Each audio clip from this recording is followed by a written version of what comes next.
BCB চাইলে পদত্যাগে প্রস্তুত head coach Chandika Hathurusingha ভবিষ্যৎ ছেড়ে দিলেন বোর্ডের ওপর। বললেন চোখের সমস্যা কেটে যাওয়ায় রাওয়ালপিন্ডি টেস্ট খেলতে প্রস্তুত সাকিব। বিকেলে শ্রীলঙ্কার বিপক্ষে ম্যাচ দিয়ে সাফ অনূর্ধ্ব 20 চ্যাম্পিয়নশিপ অভিযানে নামবে বাংলাদেশ। ভারসাম্যপূর্ণ দল নিয়ে আশাবাদী কোচ, জিততে মরিয়া ফুটবলাররা। এবং 11 বছর পর মেসি ডি মারিয়াকে ছাড়াই স্কোয়াড ঘোষণা করলো আর্জেন্টিনা। চিলি ও কলম্বিয়ার বিপক্ষে বিশ্বকাপ বাছাইয়ের ম্যাচের 28 সদস্যের দলে নতুন দুই মুখ।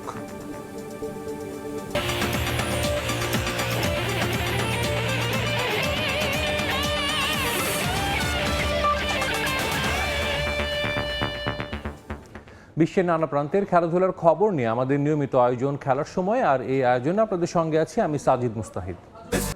বিসিবি চাইলে পদত্যাগে প্রস্তুত হেড কোচ চান্ডিকা হাথুরুসিংহে, তবে বোর্ড চাইলে খুশি মনে চুক্তি অনুযায়ী কাজ করে যেতে চান তিনি। রাওয়ালপিন্ডি টেস্টে দারুণ সুযোগ দেখছেন টাইগার পেসারদের। চোখের অস্বস্তি কাটিয়ে সাকিব আল হাসান প্রথম টেস্টের জন্য পুরোপুরি ফিট বলেও জানান হাথুরু। গভীর সমবেদনা জানিয়েছেন সম্প্রতি আন্দোলনে শহীদদের পরিবারের প্রতি। ক্রিকেটের দেশে তাকে নিয়ে কত আলোচনা সমালোচনা করা হেডমাস্টার সিনিয়রদের ছুঁড়ে ফেলার নেপথ্যের অনুঘটক, ব্যর্থতার পরেও পছন্দের ক্রিকেটারদের বারবার সুযোগ দেয়া, অন্য কারো মতামতকে গুরুত্ব না দেয়া। Tiger head coach Chandika Hathurusingha যেন বাংলার ক্রিকেটে শেষ কথা। দেশ জুড়ে পরিবর্তনের ঢেউ আছড়ে পড়েছে বিসিবিতেও। আত্মগোপনে অধিকাংশ পরিচালক। কানাঘুষা চলছে নতুন বোর্ড গঠন করা হলে বিদায় করে দেয়া হতে পারে চান্ডিকাকে। পাকিস্তানের বিপক্ষে প্রথম টেস্টের আগে হওয়া 9 মিনিটের প্রেস কনফারেন্সে ক্রিকেটের চাইতেও বেশি সময় হাথুরুকে উত্তর দিতে হয়েছে সাম্প্রতিক সময়ের নানা বিষয়। চ্যাম্পিয়ন্স ট্রফি পর্যন্ত চুক্তি থাকলেও তাকে রাখা না রাখার সিদ্ধান্ত ছেড়ে দিয়েছেন বিসিবির ওপর।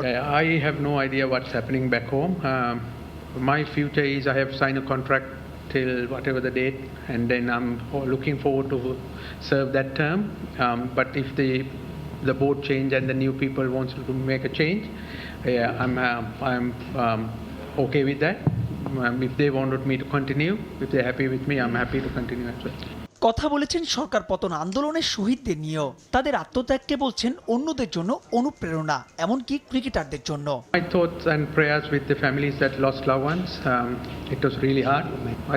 I hope that student question will answer. It's an unprecedented event. We all know that sports has a real power to unite people. It will definitely help Pakistani and Bangladesh cricket loving public. প্রথম test venue Rawalpindi বলে সিম আক্রমণ নিয়ে হচ্ছে তুমুল আলোচনা। তবে সেক্ষেত্রে পাকিস্তানের চাইতে বাংলাদেশকে খুব একটা পিছিয়ে রাখলেন না হাথু। ফুলফিট সাকিব দলকে দিচ্ছেন বাড়তি আত্মবিশ্বাস। The Pindi pitch, this one looks like more favorable for fast bowling and probably batting as well. We have developed a lot of good fast bowlers in our rank as well. He's actually batting well. He's looked fitter. As I don't know, many people know he has done some eye testing as well. And then he is saying that has helped him to focus on what the problem that he had. বুধবার 2 match সিরিজের প্রথম test, যেখানে ইতিবাচক ফলের জন্য batting ইউনিটের দিকে তাকিয়ে চান্ডিকা হাথুরুসিংহে। মাহবুব রিমন, সময় সংবাদ। বাংলাদেশের বিপক্ষে প্রথম টেস্টের জন্য স্কোয়াড ঘোষণা করেছে পিসিবি। শান মাসুদকে অধিনায়ক করে 4 পেসার, 6 ব্যাটসম্যান ও 1 অলরাউন্ডার নিয়ে মাঠে নামবে পাকিস্তান। পাকিস্তানের বিপক্ষে টেস্ট সামনে রেখে বেশ কয়েকদিন আগেই দেশ ছেড়েছে বাংলাদেশ দল। সাদা পোশাকে মাঠে নামার আগে নিজেদের প্রস্তুতিও ঝালিয়ে নিচ্ছেন ক্রিকেটাররা। টাইগারদের বিপক্ষে ঘরের মাটিতে মাঠে নামার 2 দিন আগেই এবার স্কোয়াড ঘোষণা করল পাকিস্তান ক্রিকেট বোর্ড। রাওয়ালপিন্ডিতে মাঠে গড়াবে 2 দলের প্রথম টেস্ট, আর সে টেস্টের জন্য শান মাসুদকে অধিনায়ক করে 11 সদস্যের দল ঘোষণা করেছে পিসিবি। যে স্কোয়াডে রাখা হয়েছে 4 পেসার, 6 ব্যাটসম্যান ও 1 জন ব্যাটিং অলরাউন্ডারকে। টাইগারদের বিপক্ষে একাদশে আছেন শাহিন শাহ আফ্রিদি, নাসিম শাহ, খুররম শেহজাদ ও মোহাম্মদ আলী। যদিও সিরিজ শুরুর আগে আমির জামালকে বাদ দিয়েছে পাকিস্তান, মূলত পুরোপুরি ইনজুরি মুক্ত না হওয়ার কারণেই বাংলাদেশ সিরিজে খেলা হচ্ছে না এই পেসারের। ওপেনিংয়ে থাকছেন আব্দুল্লাহ শফিক ও সায়েম আইয়ুব, আর 3 নম্বর ব্যাটার হিসেবে নামবেন অধিনায়ক শান মাসুদ ও 4 নম্বরে থাকবেন Babar Azam. Middle order batter হিসেবে সৌদ শাকিলের সঙ্গে আরও আছেন মোহাম্মদ রিজওয়ান ও সালমান আলী আঘা। বাংলাদেশের বিপক্ষে দ্বিতীয় টেস্টের ভেন্যু ইতোমধ্যেই পরিবর্তন করেছে বিসিবি। করাচিতে স্টেডিয়াম সংস্কার কাজ চলায় দর্শক শূন্য অবস্থায় টেস্ট আয়োজনের কথা থাকলেও এবার 2 টেস্টই মাঠে গড়াবে রাওয়ালপিন্ডিতে। বাংলাদেশের বিপক্ষে 2 টেস্ট সিরিজের প্রথম টেস্ট মাঠে গড়াবে আগামী 21 আগস্ট। তাজিন খন্দকার, সময় সংবাদ। দেশের ক্রিকেটের স্বার্থে পরিচালক পদ থেকে সরে দাঁড়িয়েছেন জালাল ইউনুস। বাংলাদেশের ক্রিকেটকে চলমান রাখতে এমন সিদ্ধান্ত নিয়েছেন বলে জানান তিনি।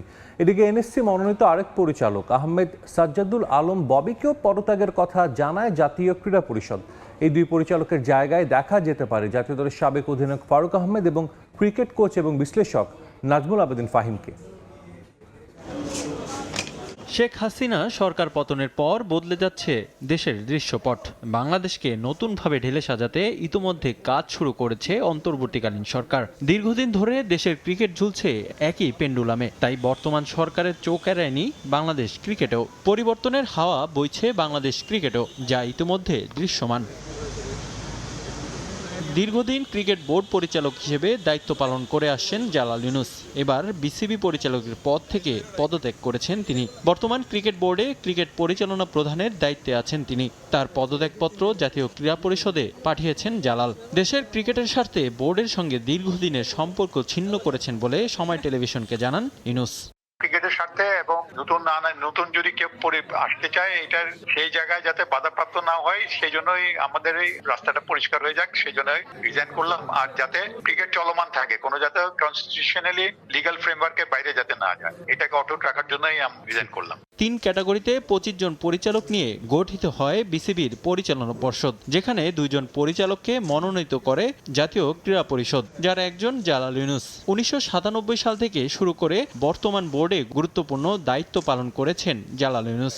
মাঝে ছিলেন না মাত্র 4 বছর। এতে স্পষ্ট যে ঘুরে ফিরে তাদের হাতেই থাকছে বোর্ডের আসনগুলো।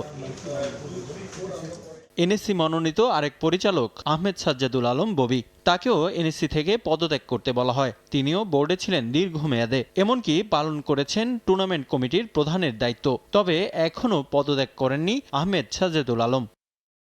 এই 2 পরিচালকের পরিবর্তে নতুনদের জায়গা করে দিতে এমন সিদ্ধান্ত এনএসসির। তাদের জায়গায় এনএসসির মনোনীত নতুন পরিচালক হিসেবে দেখা যেতে পারে জাতীয় দলের সাবেক অধিনায়ক ফারুক আহমেদ ও ক্রিকেট কোচ এবং বিশ্লেষক নাজমুল আবেদিনকে। জালাল ইউনুসের পদত্যাগে সেই পথ কিছুটা সুগম হলো। রিফাতুল ইসলাম মিরন, সময় সংবাদ, ঢাকা। 1 দশকের বেশি সময় ধরে বিসিবির প্রধান নির্বাহী কর্মকর্তার দায়িত্বে থাকার পরও গুরুত্বপূর্ণ অনেক প্রশ্নের উত্তর জানা নেই নিজামুদ্দিন চৌধুরী সুজনের। জানেন না প্রস্তাবিত শেখ হাসিনা স্টেডিয়ামের নির্মাণ কাজে এখন পর্যন্ত কত ব্যয় হয়েছে। এড়িয়ে গেলেন অভ্যন্তরীণ অডিট নিয়ে করা প্রশ্ন। অস্বীকার করেছেন এনসিএল এ বরিশাল বিভাগে ফোন করে নিজের আত্মীয় খেলানোর কিংবা বিসিবির গুরুত্বপূর্ণ ফাইল গায়েবের বিষয়টিও। তিনি বিসিবির প্রধান নির্বাহী কর্মকর্তা, যে পদে আছেন 1 দশকের বেশি। সব মিলিয়ে বোর্ডে প্রায় 2 দশক। তবু অধিকাংশ প্রশ্নের নেই কোনো উত্তর। সরকার পতনের পর থেকে গণমাধ্যম এড়িয়ে গেছেন নিজামুদ্দিন চৌধুরী সুজন। সোমবার অবশেষে পাওয়া গেল তাকে, কিন্তু করা অধিকাংশ প্রশ্নই এড়িয়ে গেছেন সুকৌশলে। জানতে চাওয়া তারই কাছে নৌকার আদলে প্রস্তাবিত শেখ হাসিনা স্টেডিয়ামের নকশা, ফিজিবিলিটি টেস্ট কিংবা পরামর্শক ফিতে এখন পর্যন্ত কত অর্থ ব্যয় হয়েছে বোর্ডের। This is one of the concern. এটা আপনারা দেখেছেন যে এটার সম্পর্কে বিভিন্ন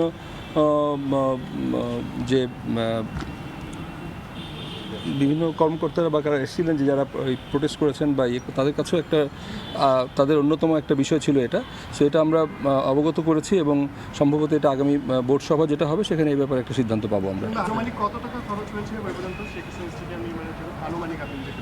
এই মুহূর্তে আমি বলতে পারবো না, ফিগার আউট করব। অভিযোগ আছে বরিশাল বিভাগের শশী আর আবু সাইদ চৌধুরী নামে 2 ক্রিকেটারকে খেলাতে নাকি ফোন করে হুমকি দিয়েছেন নিজামুদ্দিন। আবার সরকার পতনের পর বিসিবির গুরুত্বপূর্ণ নথি গায়েবের অভিযোগও আছে তার বিরুদ্ধে, যদিও সবকিছু অস্বীকার করেছেন তিনি। এই বিষয়টা আমি আপনাদের মিডিয়াতেই দেখেছি, বাট এই বিষয়টা নিয়ে আসলে কথা বলার এখনো সুযোগ হয়নি। আমরা কথা বলবো। আমার ব্যাপারে আসলে এই ব্যাপারটা আমি ওই থেকে শুনলাম এবং এই ধরনের বিষয় আমি কখনোই ইনভলভ হই না এবং এই ধরনের যদি কেউ বলে থাকে এটা ঠিক না। তাহলে আপনি কি অবগত আছেন কিনা যে বরিশাল বিভাগে ফোন কলের মাধ্যমে খেলা হয়? আমার কাছে অন ক্যামেরা বক্তব্য আছে। বক্তব্য থাকতে পারে, বাট আমার কাছে মনে হয় না যে এই ধরনের কোনো বিষয় সঠিক আছে। প্রায় 1000 কোটি টাকার বিসিবিতে প্রতি বছর খরচ 100 কোটি টাকা, কিন্তু গঠনতন্ত্রে থাকার পরেও নেই প্রধান অর্থ কর্মকর্তা। অভিযোগ আছে দীর্ঘ সময় ইন্টারনাল অডিট করা কোম্পানি এক নবীনিক কাজ পায় বিসিবির। তাদের সঙ্গে কি সখ্যতা প্রধান নির্বাহী কর্মকর্তার? ইন্টারনাল অডিট আমাদের এক্স্যাক্টলি আমি নাম্বার অফ ইয়ার্স বলতে পারবো না, অনেক দিন ধরে করছে ইন্টারনাল অডিট। 10-12 বছর এটা আমার ফাইল দেখে বলতে হবে, এইভাবে বলা ঠিক হবে। কি নাম প্রতিষ্ঠানটা? আমাদের ইন্টারনাল অডিটর আছেন এখন এক নবীন। এই প্রতিষ্ঠানের সাথে কি আপনার আমরা আবার না এই প্রতিষ্ঠানের সাথে কি আপনার কোনো মানে আত্মীয়তার সম্পর্ক আছে? কেউ আত্মীয় চাকরি করে এরকম আপনার জানা আছে? না, এই ধরনের কোনো তথ্য নেই আমার কাছে। আর বোর্ড সভাপতি হিসেবে নাজমুল হাসান পাপনের সময়কালের পুরোটা সময় প্রধান নির্বাহীর দায়িত্ব সামলানো নিজামুদ্দিন চৌধুরীর বিরুদ্ধে অভিযোগ আছে বোর্ডের গোপন তথ্য নির্দিষ্ট একটি গণমাধ্যমে সরবরাহের। সারা দেশে চলমান শুদ্ধি অভিযানে এবার ধরা পড়বে তো বিসিবির এইসব রাঘব বোয়ালরা? প্রশ্নটা তোলাই রইল। মাহবুব রিমন, সময় সংবাদ, ঢাকা। ফুটবল প্রসঙ্গ, শ্রীলঙ্কার বিপক্ষে ম্যাচ জিতেই সাফ অনূর্ধ্ব 20 চ্যাম্পিয়নশিপের যাত্রা শুরু করতে চায় বাংলাদেশ। জাতীয় দল, এলিট একাডেমি ও লিগে খেলা ফুটবলারদের নিয়ে গঠিত এই দল নিয়ে এবার শিরোপায় চোখ দলের। প্রতিপক্ষ সহজ হলেও সমীহ করছে মারুফুল হকের শিষ্যরা। নিজেদের সেরা পারফরমেন্স দিয়ে এবার ম্যাচ বাই ম্যাচ জিতে ফাইনাল জয়ের লক্ষ্য লাল সবুজ প্রতিনিধিদের। নেপালের আনফা কমপ্লেক্সে দু দলের ম্যাচ শুরু আজ বিকেল 3:15টায়। আরও একটা সাফের মিশন বাংলাদেশের সামনে, চোখে শিরোপা স্বপ্ন, মনে দৃঢ় প্রত্যয়। প্রস্তুতিটা খুব বেশি সময়ের না হলেও চ্যালেঞ্জ নিতে মুখিয়ে বাংলাদেশ অনূর্ধ্ব 20 ফুটবল দল। তারুণ্যের জয়গানে এই মিশন জয়ের লক্ষ্য কোচের। 6 দলের এই টুর্নামেন্টে আছে বাংলাদেশ ছাড়াও স্বাগতিক নেপাল, ভুটান, ভারত, মালদ্বীপ ও শ্রীলঙ্কার মতো দল। নেপালে অনুষ্ঠিত এই টুর্নামেন্টের আগে কমলাপুরে আর্টিফিশিয়াল টার্ফ, এরপর বসুন্ধরা কিংসে 2 সপ্তাহ অনুশীলন করেছে এই দলটা। দেশের অস্থিতিশীল অবস্থার মধ্যেই শিরোপা জয়ের লক্ষ্যে প্রস্তুতিতে নিজেদের ঝালিয়ে নিয়েছেন ফুটবলাররা। প্রিমিয়ার লিগ, এলিট একাডেমি ও সিনিয়র দলের খেলোয়াড়দের নিয়ে গঠিত এই দলে আছেন মিরাজুল ইসলাম, মেহেদী হাসান শ্রাবণ, রাহুলদের মতো খেলোয়াড়। তাই এবার চ্যাম্পিয়ন হওয়ার স্বপ্ন দলের। 2022-এ এই টুর্নামেন্টের ফাইনাল খেলেছিল বাংলাদেশ দল। ভারত বাধা টপকাতে না পারায় সে আসরে চ্যাম্পিয়ন হওয়ার সুখস্মৃতি সঙ্গী করতে পারেনি লাল সবুজের প্রতিনিধিরা। তবে এবার শুরু থেকেই সাবধানী মারুফুল হকের দল। লঙ্কানদের বিপক্ষে ম্যাচ জিতে সাফের যাত্রা শুরু করতে চায় বাংলাদেশ। ম্যাচ বাই ম্যাচ ভালো খেলে এবার ফাইনালে খেলার লক্ষ্য মিরাজ আসিফদের। আমাদের প্রথম ম্যাচ তো সবাই চায় যে শুরুটা যাতে ভালো হয়, সবাই প্রত্যাশা যাতে আমরা প্রথম ম্যাচটা উইন করি। আমাদের যে টার্গেট, এটা প্রথম ম্যাচটা উইন করলে আমরা 50% সম্পূর্ণ করতে পারবো আশা করি। কোনো প্রতিপক্ষকে আসলে মানে ছোট করে দেখার মতো কিছু নাই।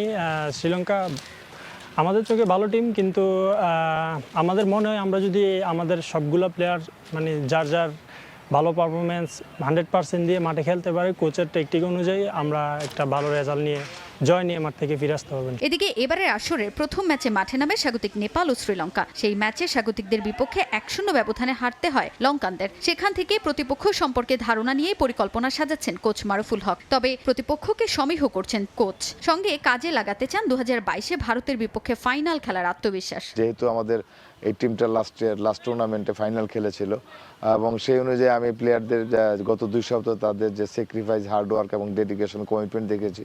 তাহলে এখন পর্যন্ত আমরা সেই পথেই রয়েছি, আমরা রাইট ট্র্যাকে রয়েছি। আমরা অলরেডি শ্রীলঙ্কার ম্যাচ দেখেছি, সেই অনুযায়ী তাদেরকে আমরা স্কাউট ট্র্যাকিং দুইটাই করেছি, তাদের উইক পয়েন্ট, স্ট্রং পয়েন্টে আমরা কাজ করেছি এবং সেই অনুযায়ী প্লেয়ারদেরকে আমাদের গেম প্ল্যান এবং স্ট্র্যাটেজি কী হবে অলরেডি প্লেয়ারদেরকে শেয়ার করেছি, সেই অনুযায়ী ট্রেনিং করছি। এবং যেহেতু ফার্স্ট ম্যাচ সবসময় ইম্পর্ট্যান্ট, আমাদের একটা চ্যালেঞ্জে আমাদের চ্যাম্পিয়ন বা ফাইনাল খেলতে হবে, সেই ক্ষেত্রে ফার্স্ট ম্যাচ আমরা উইন দিয়ে শুরু করতে চাই ইনশাল্লাহ। গেল আসরে ভারতের বিপক্ষে ফাইনালে হারতে হলেও এবার আর হার নয়, লক্ষ্য শিরোপা জয়ের। তাজিন খন্দকার, সময় সংবাদ। খেলার সময় আরও থাকছে 19 দফা দাবিতে বিক্ষোভে উত্তাল ভলিবল ফেডারেশন। দুর্নীতির অভিযোগে বর্তমান কমিটি ভেঙে দেওয়ার দাবি খেলোয়াড়দের, এনএসসির কাছে স্মারকপত্র জমা। 11 বছর পর লিওনেল মেসি এবং ডি মারিয়াকে ছাড়া স্কোয়াড ঘোষণা করল আর্জেন্টিনা ফুটবল ফেডারেশন। চিলি এবং কলম্বিয়ার বিপক্ষে বিশ্বকাপ বাছাইয়ের ম্যাচের জন্য 28 সদস্যের দল দিয়েছে এএফএ। কোপা আমেরিকা জয়ের পর অবসর নেয় দলে রাখা হয়নি ডি মারিয়াকে, আর ইনজুরি থেকে এখনও সেরে না ওঠায় বাদ পড়েছেন লিওনেল মেসি। দলে নেই গোল এবং ডিফেন্ডার মার্কোস অ্যাকুইনা। লিওনেল মেসি এবং আনহেল ডি মারিয়া আর্জেন্টিনা ফুটবলের দুই প্রাণ ভোমরা। নিজেদের অভিষেকের পর থেকেই তাদের ঘিরে আবর্তিত হয় আলবেসিলেস্তে ফুটবল। একসঙ্গে আকাশী নীল জার্সিতে সমস্ত উত্থান পতনের সাক্ষী এই দুজন। বিশ্বকাপ ফাইনাল হারা থেকে শুরু করে টানা 2 কোপার ফাইনাল হারের দুঃখ যেমন আছে, তেমনি বিশ্বকাপ 2 কোপা 1 ফিনালিসিমার ট্রফি জয়ের আনন্দের সাক্ষীও এই দুজন। এবার নতুন আরও একটা জিনিসের সঙ্গে পরিচয় হলো তাদের, সেটাও একসঙ্গে। 1 দশকেরও বেশি সময় পর এই প্রথম দুজন একসঙ্গে বাদ পড়লেন আর্জেন্টিনা স্কোয়াড থেকে। মূলত কোপা আমেরিকা জয়ের পর অবসর নেয়ায় দলে রাখা হয়নি ডি মারিয়াকে, আর ইনজুরি থেকে এখনো সেরে না উঠায় বাদ পড়েছেন লিওনেল মেসি। বিশ্বকাপ বাছাইয়ে আগামী মাসে কলম্বিয়া এবং চিলির মুখোমুখি হবে লিওনেল স্ক্যালোনির দল, আর এই কারণেই 28 সদস্যের স্কোয়াড ঘোষণা করেছে এফএ। কনমেবল অঞ্চলের বাছাই পর্বে এখন পর্যন্ত 6 রাউন্ড খেলা শেষ হয়েছে। পয়েন্ট টেবিল বলছে 15 পয়েন্ট নিয়ে শীর্ষে আছে আর্জেন্টিনা, 2 নম্বরে থাকা উরুগুয়ের পয়েন্ট 13। এই অঞ্চল থেকে সরাসরি বিশ্বকাপ খেলবে শীর্ষ 6 দল। তার আগে 10 দল নিজেদের মধ্যে ডাবল লেগ পদ্ধতিতে ম্যাচ খেলবে, মোট 18টি। তবে টেবিলের 7 নম্বরে থাকা দলটার জন্য সুযোগ থাকবে বিশ্বকাপে খেলার, সেজন্য তাদের খেলতে হবে প্লে অফে। এবার 7ম রাউন্ডে চিলির মুখোমুখি হবে আর্জেন্টিনা। 5 সেপ্টেম্বর সেই ম্যাচ হবে বুয়েনোস আয়ার্সে। এ ম্যাচের ঠিক 4 দিন পর অ্যাওয়ে ম্যাচ খেলতে কলম্বিয়া যাবে আলবেসিলেস্তেরা। সেখানে স্বাগতিক দলের সঙ্গে মুখোমুখি হবে 2026 বিশ্বকাপ বাছাইয়ের 8ম রাউন্ডের ম্যাচে। এই 2 ম্যাচের জন্য যে 28 সদস্যের দল ঘোষণা করা হয়েছে, সেখানে মেসি এবং ডি মারিয়া ছাড়াও বাদ পড়েছেন কোপা আমেরিকার স্কোয়াডে থাকা গোলরক্ষক ফ্রাঙ্কো আরমানি এবং ডিফেন্ডার মার্কোস অ্যাকুইনা। তাদের জায়গায় একদম নতুন মুখ হিসেবে আকাশী নীল স্কোয়াডে আছেন ভ্যালেন্তিন কাস্তেয়ানোস এবং মাতিয়াস সোলে। 25 বছর বয়সী কাস্তেয়ানোস এসেছেন লাৎসিও থেকে, আর মাতিয়াস খেলেন রোমায়। গোলকিপার হিসেবে বরাবরের মতোই এমিলিয়ানো মার্তিনেজের সঙ্গে আছেন আরও 3 জন। রাখা হয়েছে অলিম্পিক খেলে আসা জেরেনিমো রুলিকে। ডিফেন্ডার মন্ট্রিয়েল, মরিনো, রোমেরো, ওতামেন্দিদের সঙ্গে আছেন লিসান্দ্রো তাকলিফিয়াতো এবং বার্কো। মাঝমাঠে আছেন Lisandro Paredes, Mac Allister, Enzo Fernandez, Lo Celso, De Paul এবং এসকুয়েল ফার্নান্দেজ। আর ফরওয়ার্ড লাইনে গার্নাচো, হুলিয়ান আলভারেজ এবং লাউতারো মার্তিনেজের সঙ্গী 2 নতুন সহ আরও 5 জন। নিয়ন মোহাইমিন, সময় সংবাদ। বিসিবিতে 1 যুগেরও বেশি সময় ক্ষমতায় থাকলেও ক্রিকেট উন্নয়নে কোনো কাজ নয়, বরং ক্ষমতা কিভাবে ধরে রাখা যায় সেদিকেই ব্যস্ত ছিল নাজমুল হাসান পাপন ও তার কাছের পরিচালকরা। এমন মন্তব্য করেছেন সাবেক অধিনায়ক খালেদ মাসুদ পাইলট। বিসিবিতে যে শুদ্ধি অভিযান চলছে সেটারও প্রশংসা করেন জাতীয় দলের সাবেক ক্রিকেটার। পরিবর্তনের মধ্য দিয়ে যাচ্ছে পুরো দেশ, যার ব্যতিক্রম নয় বাংলাদেশ ক্রিকেট বোর্ড। প্রায় 1 যুগ ধরে একটা পক্ষ এই ক্রিকেট বোর্ড দখল করে রেখেছিল। তবে সেই পরিবর্তনের হাওয়ায় আমরা দেখেছি এরই মধ্যে কিন্তু বেশ কয়েকজন পরিচালক গা ঢাকা দিয়েছেন এবং কয়েকজন পদত্যাগও করেছেন। এই ক্রিকেট নিয়ে এবং ক্রিকেট বোর্ডে আমরা জানি সামনে বেশ কিছু পরিবর্তন আসতে যাচ্ছে, সেগুলো নিয়ে কথা বলবো। ক্রিকেটে গেল 1 যুগে আমরা জানি ক্রিকেট বোর্ডে বেশ কিছু দুর্নীতিও হয়েছে, সেগুলো কিন্তু সামনে আসেনি। সেগুলো সামনে আসা উচিত কিনা এবং কী কী পরিবর্তন হওয়া উচিত ক্রিকেট বোর্ডে, সেগুলো নিয়ে কথা বলবো। আমাদের সঙ্গে আছেন জাতীয় দলের সাবেক অধিনায়ক খালেদ মাসুদ পাইলট। পাইলট ভাই, আপনাকে স্বাগত জানাচ্ছি। শুরুতেই যেটা আমি বললাম যে একটা ইতিবাচক পরিবর্তন হচ্ছে পুরো দেশে এবং সেটার আমরা কিছু দেখতে পাচ্ছি যে বাংলাদেশ ক্রিকেট বোর্ডেও কিন্তু আসছে কিছু পরিবর্তন। এই বিষয়টাকে আপনি কিভাবে দেখছেন? 1 যুগ কেন, আমার মনে হয় 10 যুগ ধরেও থাকতে পারে, যদি আপনি সুন্দর আশানুরূপ ফল, ফিউচার সব কিছু দেখতে পারেন। যেমন টিম লাইক ধরেন অস্ট্রেলিয়ার কথা বলেন, ইন্ডিয়ার কথা বলেন, তারা যেভাবে পারফর্ম করছে সেই বোর্ডগুলো যদি 10 যুগও থাকে তাতে প্রবলেম নাই, বিকজ তারা কিন্তু সবসময় ওই চ্যাম্পিয়ন হওয়ার জন্য চিন্তা করছে, ওই ফরম্যাটটা এমনভাবে করে রাখছে, সব ঠিক আছে। পুরো সিনিয়রেও যদি দেখেন যে মাশরাফি, সাকিব, তামিম যারা সিনিয়র প্লেয়ার যারা আছেন, তাদের পরে আর কোনো ভালো ভালো প্লেয়ার বেরিয়ে আসছে না। তো আলটিমেটলি বোঝাই যায় যে আমাদের ক্রিকেটের উন্নয়নটা আর নাই। আমাদের ক্রিকেট বোর্ড আমার কাছে মনে হয় বিগত দিনগুলোতে কিছু কিছু অ্যাচিভমেন্ট তো অবশ্যই আছে, কিন্তু আরও অনেক দূর এগোতে পারতাম, যা হয়তো তারা হয়তো ভাবে নাই, চিন্তা করে নাই। শুধুমাত্র ন্যাশনাল টিমের প্লেয়ার ওই রিলেটেড কাজগুলো নিয়ে ব্যস্ত ছিলেন এবং ক্লাব ক্রিকেট, ঢাকার যে ক্লাব আছে এই ক্লাবের ক্রিকেট নিয়েই ব্যস্ত।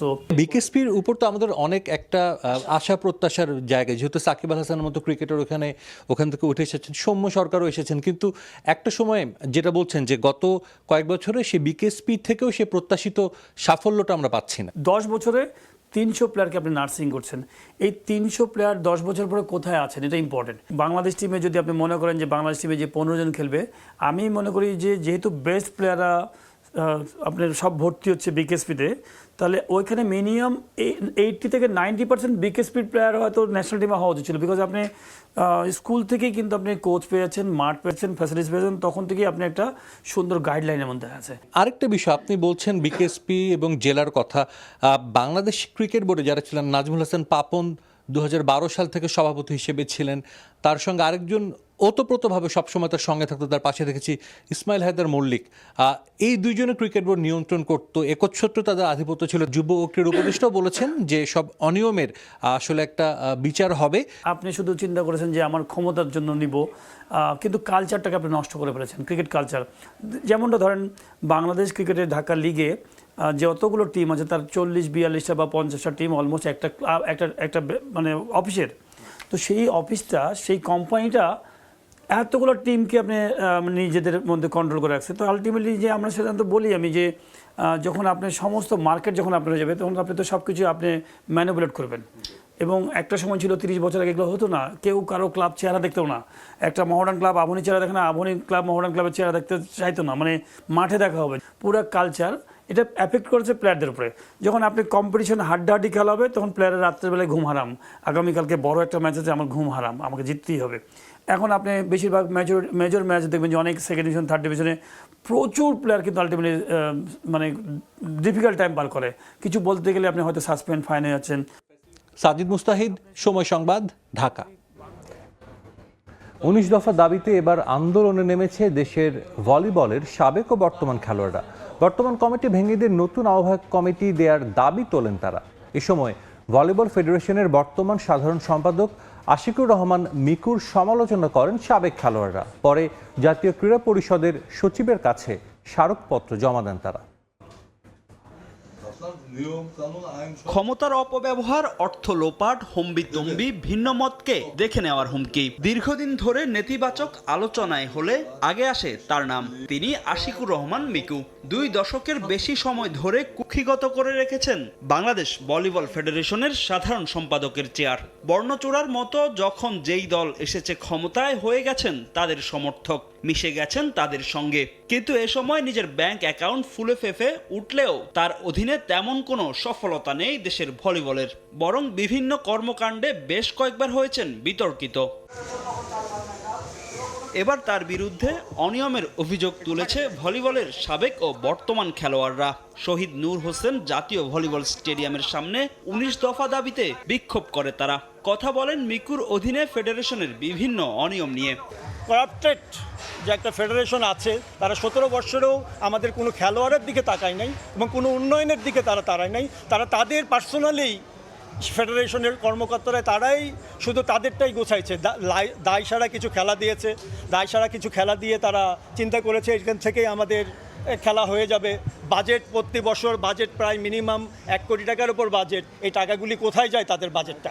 আমাদের কার পিছনে খরচ করা হয়? খেলোয়াড়ের বেতন আছে, কিন্তু আমাদের ভলিবল খেলোয়াড়ের কোনো বেতন নাই। একটা ন্যাশনাল টিমের কোনো খেলোয়াড়ের বেতন নাই। একটা যারা অসুস্থ খেলতে খেলতে একটা মেয়ে পা ভেঙে গেছে, তারও ট্রিটমেন্ট পর্যন্ত ফেডারেশন করে নেই। ফেডারেশনের পুরাতন কমিটি ভেঙে দিয়ে সাবেক খেলোয়াড়দের সংযুক্ত করে নতুন অ্যাডহক কমিটি দেওয়া সহ খেলোয়াড়দের বেতনভুক্ত করা এবং নিয়মিত টুর্নামেন্ট আয়োজনের জোর দাবি জানায় খেলোয়াড়রা। এছাড়া ভলিবল ফেডারেশনকে রাজনীতি মুক্ত রাখার দাবি তাদের। ফেডারেশনে আমরা যারা 28 জন আর 29 জন ভলিবল ফেডারেশনের মেম্বার আছেন, তাদের মধ্যে 30 জনের মধ্যে আমার মনে হয় না যে একজনও বাংলাদেশ জাতীয় দলীয় ভলিবল প্লেয়ার আছেন। তো সেই ক্ষেত্রে আমাদের এই জায়গাগুলো বিশেষ সংস্কার দরকার। এই জন্য আমি অনতিবিলম্বে অ্যাডহক কমিটি গঠন করার কথা বলেছি। আমাদের 1 নম্বর দাবি এটা, যেখানে 30% জাতীয় দলের সাবেক প্লেয়ার থাকতে হবে। পরে বিক্ষোভ মিছিল নিয়ে জাতীয় ক্রীড়া পরিষদে যান খেলোয়াড়রা। সেখানে জাতীয় ক্রীড়া পরিষদ সচিবের কাছে নিজেদের দাবিনামা হস্তান্তর করেন তারা। ক্রীড়া পরিষদ সচিব উপস্থিত না থাকায় তা গ্রহণ করেন ক্রীড়া পরিষদের এক কর্মকর্তা। ফাহিম ইসলাম, সময় সংবাদ, ঢাকা।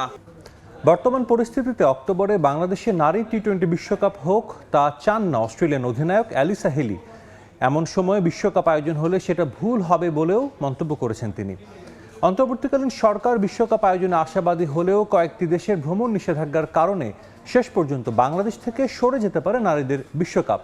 আজ বিসিবিকে দেয়া আইসিসির সময় শেষ হয়ে যাচ্ছে, তাই আজই জানা যাবে বাংলাদেশ বিশ্বকাপের আয়োজক থাকছে নাকি ভাগ্য খুলছে অন্য কোনো দেশের। রাজনৈতিক পালাবদলে অস্থির দেশের ক্রীড়াঙ্গন। শেখ হাসিনা সরকারের বিদায়ের পর আত্মগোপনে সভাপতি নাজমুল হাসান পাপন সহ অনেক বোর্ড কর্তা অস্থির পরিস্থিতিতে অক্টোবরে নারী টি-20 বিশ্বকাপ আয়োজন নিয়ে অনেক দিন ধরেই চলছে অনিশ্চয়তা। অন্তর্বর্তীকালীন সরকার আশাবাদী বিশ্বকাপের সফল আয়োজন নিয়ে, তবে বেশ কয়েকটি দেশের ভ্রমণ নিষেধাজ্ঞা থাকায় বিশ্বকাপ বাংলাদেশে আদৌ আয়োজন করা যাবে কিনা তা নিয়ে চিন্তায় ক্রিকেট প্রেমীরা। এরই মধ্যে আয়োজনে অস্বীকৃতি জানিয়েছে প্রতিবেশী দেশ ভারত। অস্ট্রেলিয়াও বিশ্বকাপ আয়োজনে রাজি নয় বলে জানিয়ে দিয়েছে।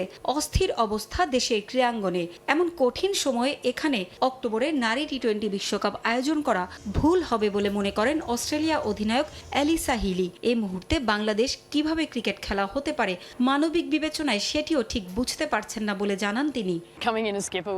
বর্তমান পরিস্থিতিতে বাংলাদেশে বিশ্বকাপ হোক তা আমি চাই না, তাহলে সেটা ভুল হবে। এই মুহূর্তে বাংলাদেশে একটা ক্রিকেট ইভেন্ট চলা, যে দেশ সত্যি সমস্যার মধ্য দিয়ে যাচ্ছে, তাদের পুঁজি নিয়ে বিশ্বকাপে ব্যবহারের বিষয়টি আমার কাছে কঠিন মনে হচ্ছে। যেসব মানুষ মারা গেছে তাদের সহায়তায় এখন সবাইকে প্রয়োজন। অস্ট্রেলিয়ার নাগরিকদেরও এই মুহূর্তে বাংলাদেশে ভ্রমণ না করতে পরামর্শ দেওয়া হয়েছে। তাই বাংলাদেশে বিশ্বকাপের ভবিষ্যৎ নিয়ে হিলি নিজেও আছেন দ্বিধাদ্বন্দ্বে। বিষয়টি পুরোপুরি আইসিসির ওপর ছেড়ে দিয়েছেন তিনি। এই মুহূর্তে মানুষ হিসেবে সেখানে খেলার ব্যাপারটি আমার জন্য ঠিক মনে হচ্ছে না। মনে হচ্ছে এটি হয়তো ভুল একটা কাজ হবে, তবে আমি এটা আইসিসির উপর ছেড়ে দেব। এরই মধ্যে বিকল্প ভেন্যুর আলোচনাও উঠেছে। শেষ পর্যন্ত বাংলাদেশ থেকে বিশ্বকাপ সরে গেলে সেটি আয়োজিত হতে পারে জিম্বাবুয়ে বা সংযুক্ত আরব আমিরাতে। খেলার সময় শীর্ষ সংবাদগুলো জানিয়ে দিচ্ছি আরেকবার। বিসিবি চাইলে পদত্যাগে প্রস্তুত হেড কোচ হাথুর সিংহে ভবিষ্যৎ ছেড়ে দিলেন বোর্ডের ওপর। বললেন চোখের সমস্যা কেটে যাওয়ায় রাওয়ালপিন্ডির টেস্ট খেলতে প্রস্তুত সাকিব। এবং বিকেলে শ্রীলঙ্কার বিপক্ষে ম্যাচ দিয়ে সাফ অনূর্ধ্ব-20 চ্যাম্পিয়নশিপ অভিযানে নামবে বাংলাদেশ। ভারসাম্যপূর্ণ দল নিয়ে আশাবাদী কোচ, জিততে মরিয়া ফুটবলাররা।